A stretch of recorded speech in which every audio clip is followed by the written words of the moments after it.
నేను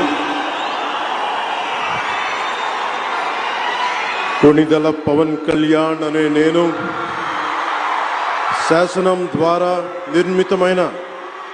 భారత రాజ్యాంగం పట్ల నిజమైన విశ్వాసం విధేయత చూపుతానని, భారతదేశ సార్వభౌమాధికారాన్ని సమగ్రతని కాపాడుతానని, ఆంధ్రప్రదేశ్ రాష్ట్ర మంత్రిగా నా కర్తవ్యాలను శ్రద్ధతో అంతఃకరణ శుద్ధితో